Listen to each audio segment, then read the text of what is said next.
Hello and welcome to another episode of Talking About Adaptability. Today we're going to the United States to era as Wolfe. Sounds great. Let's go.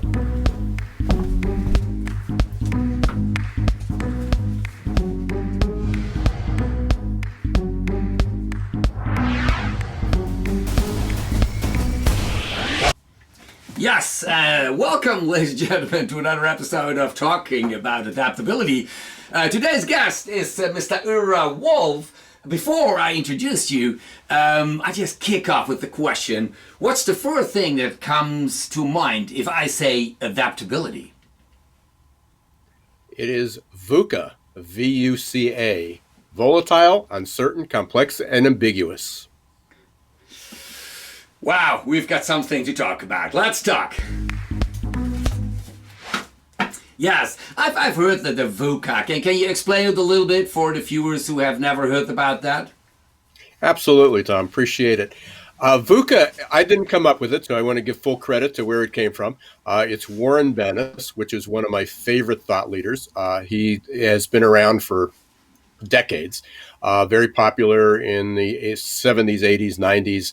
And he came up with this term, thinking about in the late 80s what the world was going to look at. Things were starting to accelerate, change, get faster, technology, the computer, computers. I mean, think about that, the internet. We weren't even using the internet really at that point very, very well.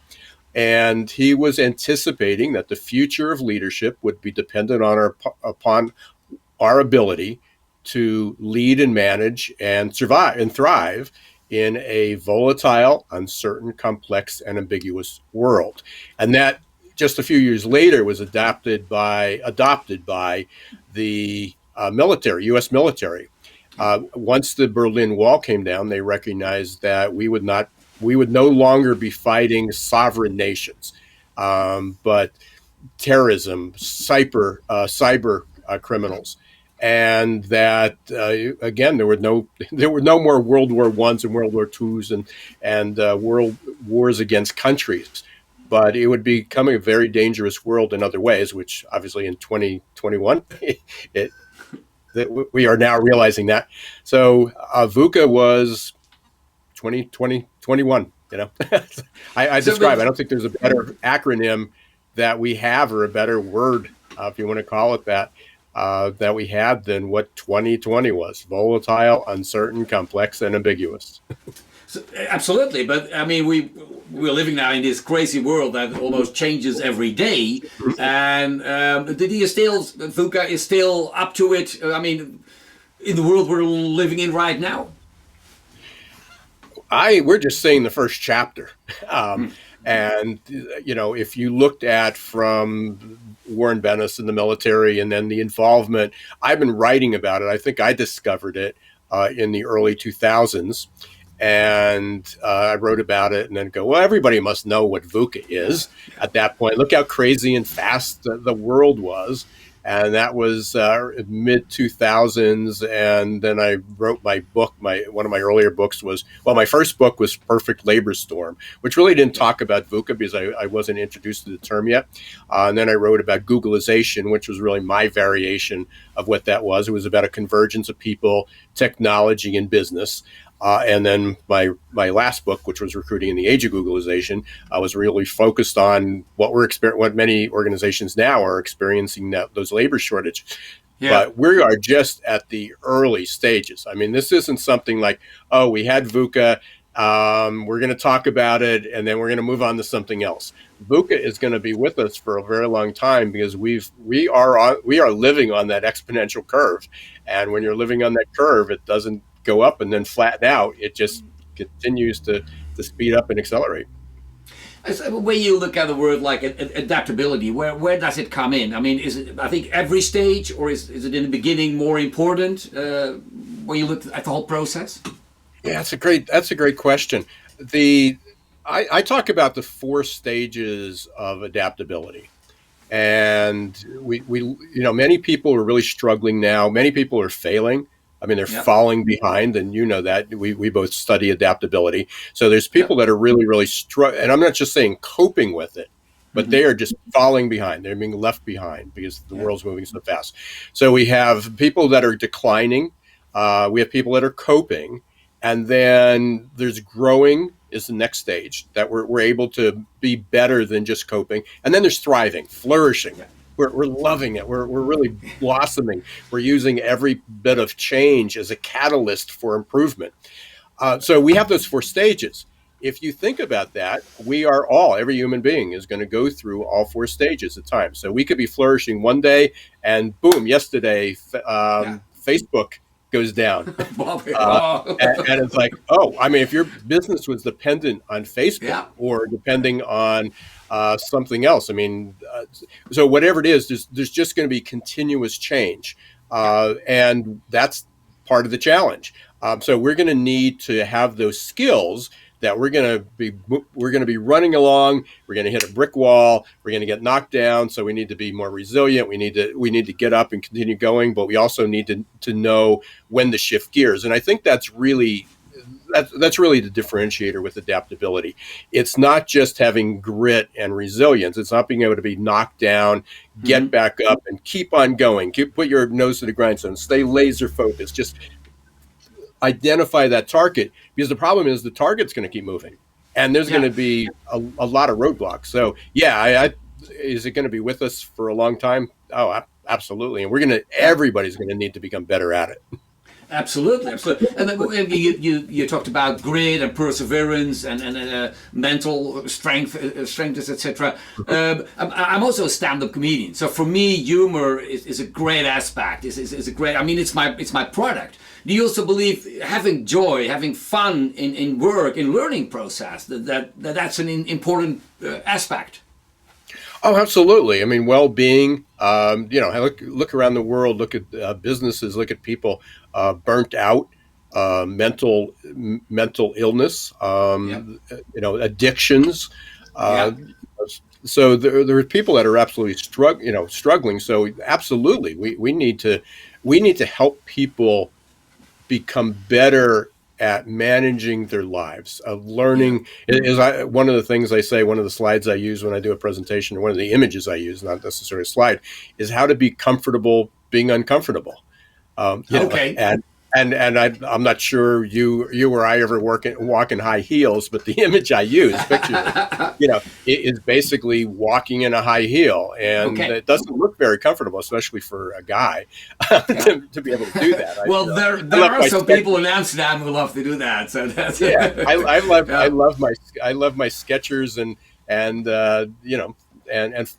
flat shoes. So the reality is we're going to have to learn how to really become comfortable being uncomfortable, moving forward.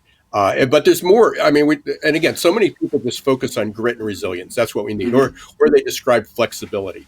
And flexibility is a challenge because it's a reactive response. Flexible means, I can shift directions. I've had other setbacks, and I've always been able to adapt. No, that's not necessarily adaptation. Being flexible just means you're gonna wait for that roadblock. You're gonna wait for that, and then you're gonna figure out how to adjust. On. But we also don't have the time that much. So there's a speed element, and I think that's the part that people don't understand. It's like, I've had setbacks in my life. I've lost a loved one. I've been fired for a job. I lost my business. I've been bankrupt. But how long did it take you to rebound? How long did it take you? And maybe it only took you a few months. Maybe it took you years. In today's world, we don't have that opportunity to take a long period of time to get over a setback.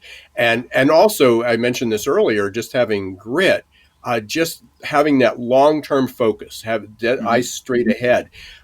The half-life of a job skill today is less than 5 years.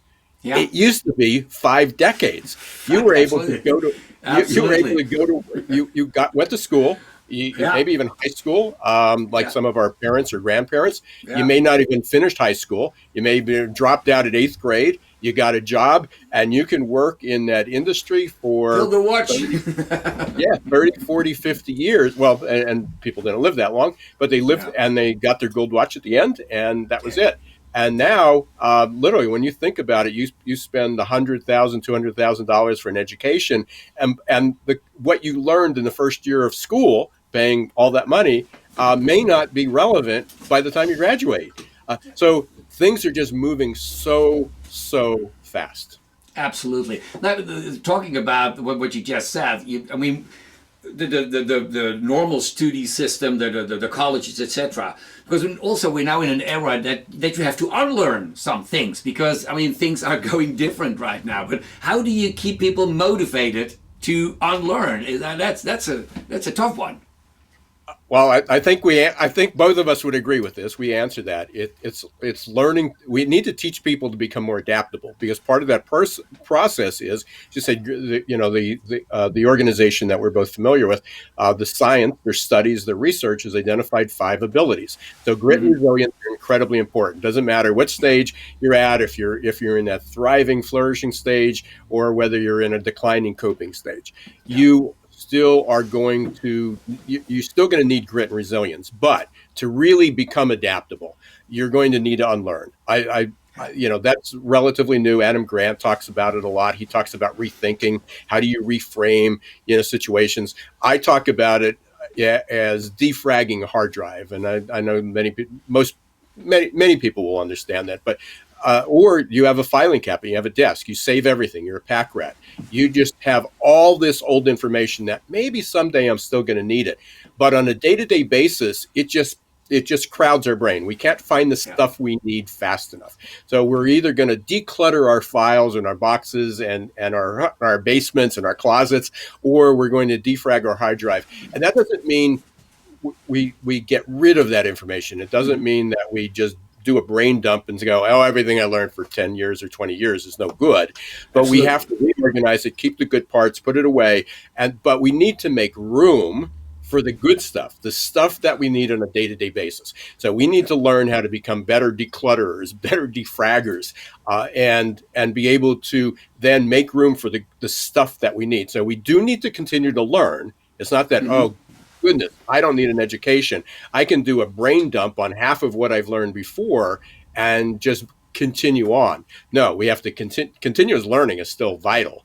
But while we're doing that, we also have to change. And unlearn is really changing behavior. It's not that we can't store everything up here. Is that the way we did things over and over again, we can't continue doing that because the same process, the same information just may not work.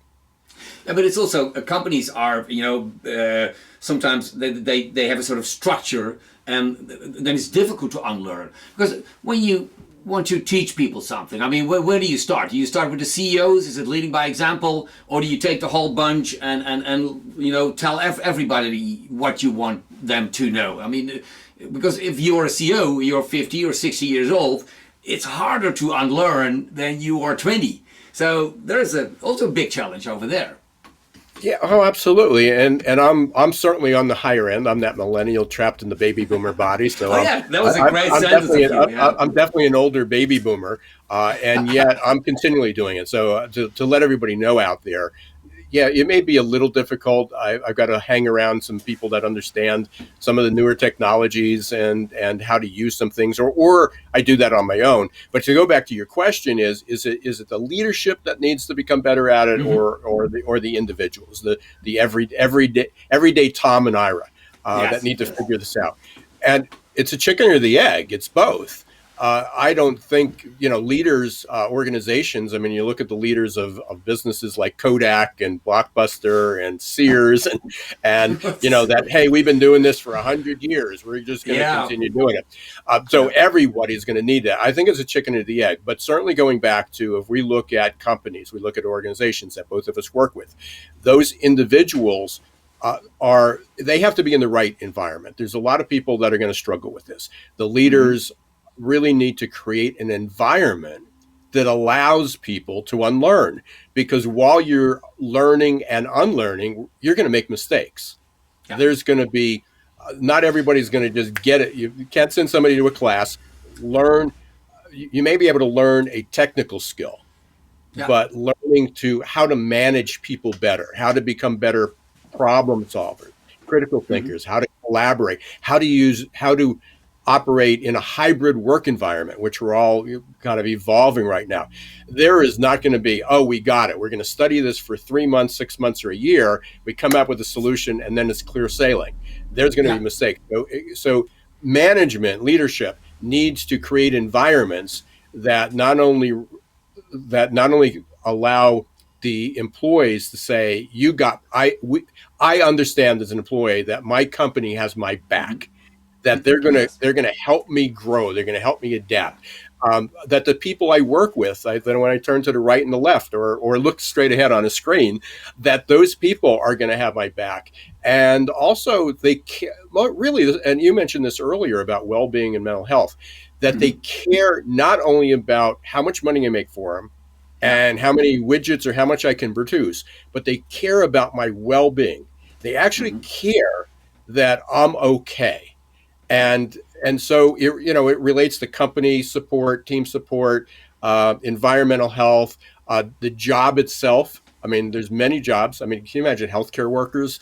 And some of the stress that they're under, and grocery store workers and servers. I mean, people are not, in many cases, not as kind as they were. These jobs are stressful. There's a lot of burnout.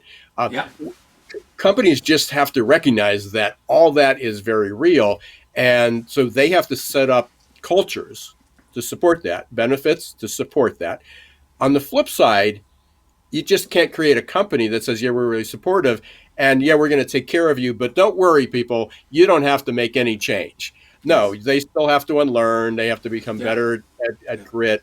And then, we have other skills like mental flexibility and mindset. People have to become better at dealing with ambiguity. I always use the example of watching CNN, MSNBC, and Fox News, at least in the U.S. And you can and it's like, what universe am I living in? It sounds like there's alternate realities. Yes.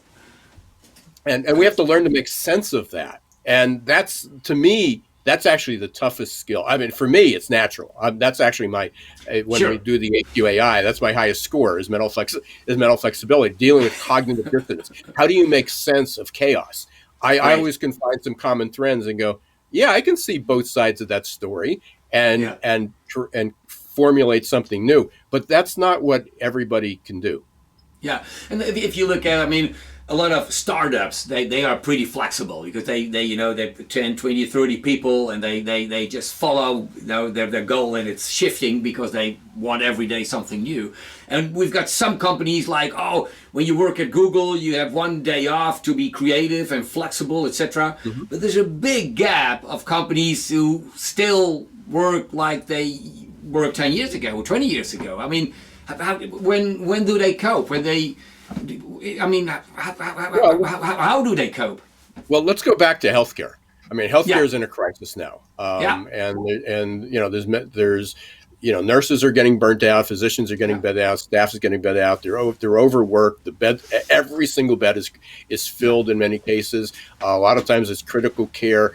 We just had a family member who was in the hospital, and fortunately, most of the staff was super, really good. But we watched how many times they had to deal with death and sorrow and families grieving.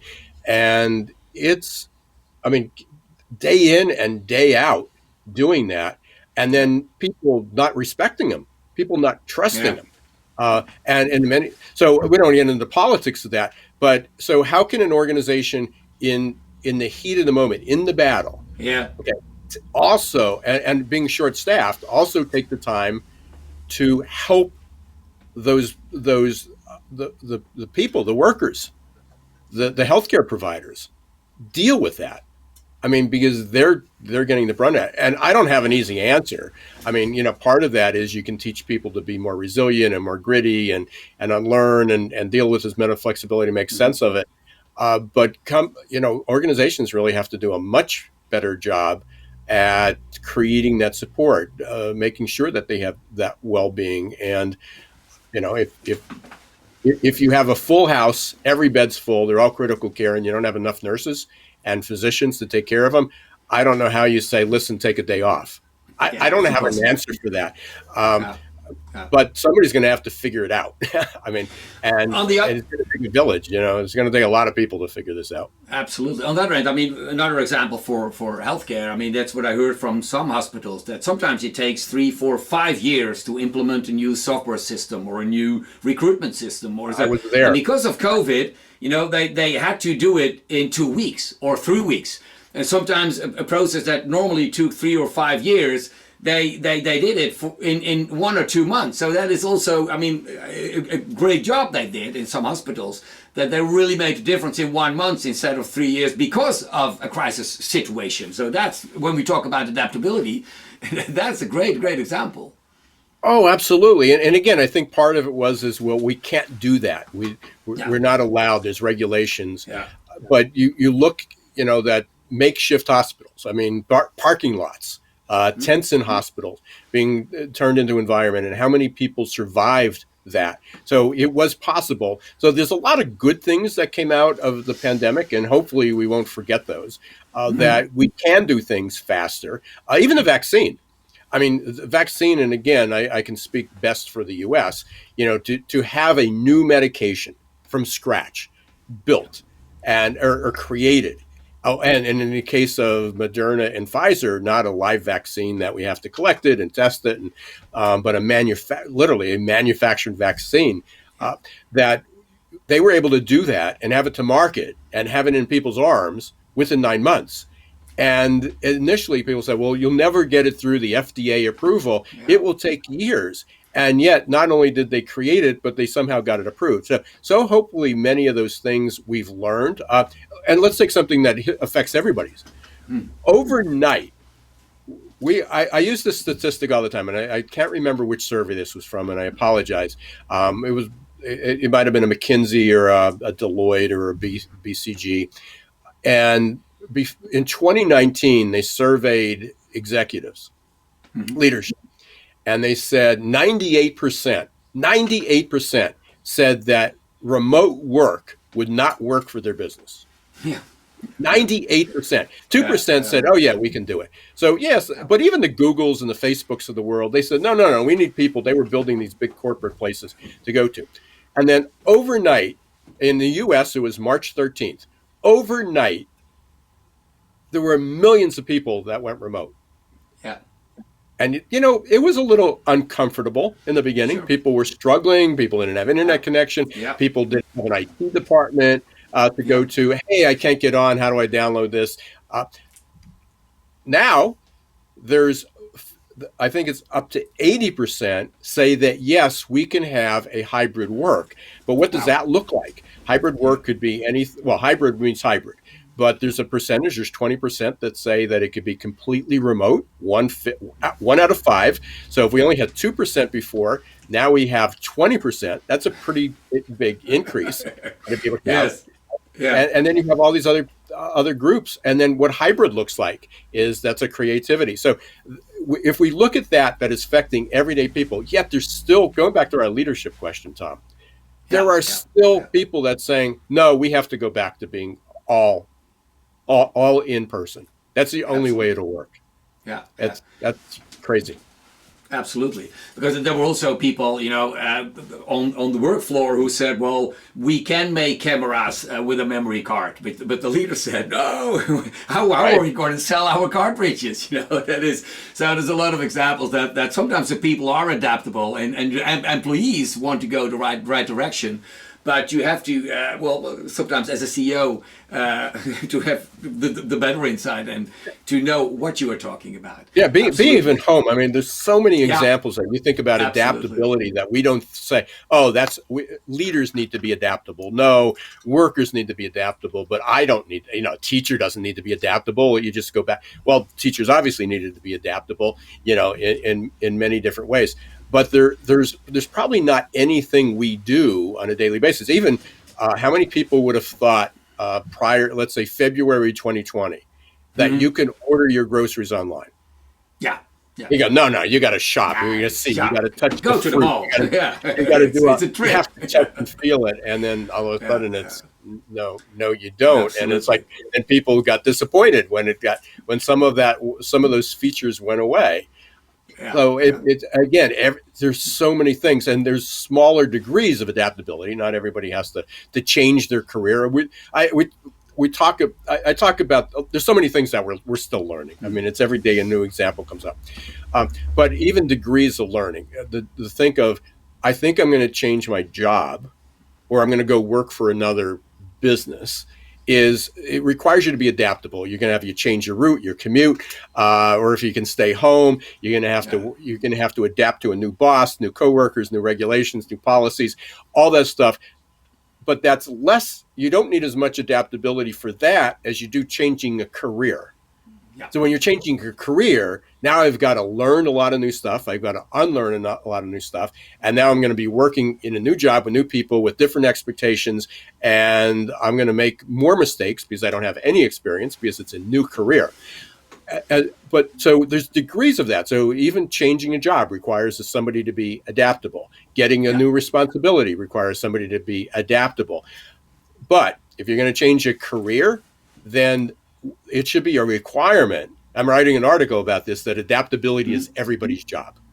Adaptability is your job. And whatever you do, whatever job title you have after that, is just going to be a fact of life. But every single person is going to have to learn to become more adaptable, unless you're just frozen in state, I guess. I'm not. Oh, wait a minute. I think that's my studio manager. Mostly at the end, she calls when I forget something. Yes? Yes? Oh, oh really? Oh, yeah. All right, thank you. Yeah, thank you. Sorry, I almost forgot. Can you shorten up? You also did a TED Talk about change. Is that right? I did. That prompted my last book. It was called "Make Change Work for You." Anybody can go up and look at it's TED Talk. You can type my name in and "Make Change Work for You." And I talked about VUCA. I mean, where we started this conversation, and we talked about VUCA, and I was using this a little bit in my TED Talk, but VUCA Prime. So how do you turn volatility? You have a vision. You have a long-term goal. You have an imagination. A lot of people don't. They just go through the motions. How do you deal with uncertainty? And that's understanding. Again, learning. What are different ways? We talk about complexity, that could be communication. Again, how do we communicate with that with other people, and learn how to communicate digitally with that? And then we had ambiguity. And at the time I was talking about that being about abundance, and many people do use that, or agility, or now I would say it's adaptability. The A is how do you deal with ambiguity? It's learning to become more adaptable, which really crosses, all of that. Okay, cool. Well, Mr. Wolfe, thank you very much. We also, almost at the end, I just want to point out this is your LinkedIn profile. If people want to look you up, you wrote some great books. And I also have, the last question is a personal question. Is that okay if I have a personal question for you?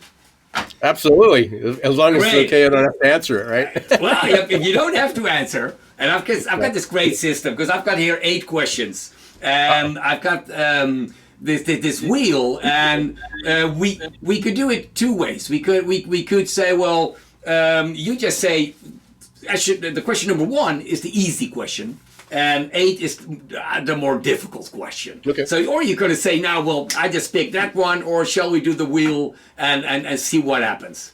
Let's take our chances. Let's do the wheel. Cool. That's what I like. Let's see what happens. It is going to be question number, and it's always very exciting. It's going to be, oh, you're okay. Question number 4. Okay. 1, 2, 3. Let's see. Yes, question number 4. I always like this. What is your favorite animal? Favorite animal? I'm going to say a dog. A dog? Do you have a dog? We don't have a dog now. Okay. Because we didn't want the response. We do too much traveling and going away. I totally understand. Yeah. But,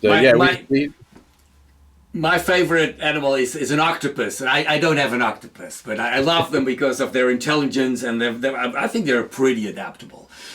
So, Mr. Wolfe, thank you very much for joining this program. So if people want to know everything about the recruiting Googleization, that's the latest book. It's behind you. And yeah, very good.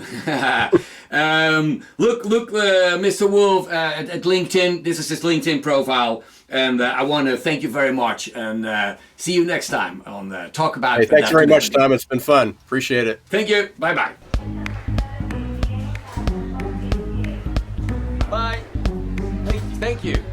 See you next time. Oi, oi.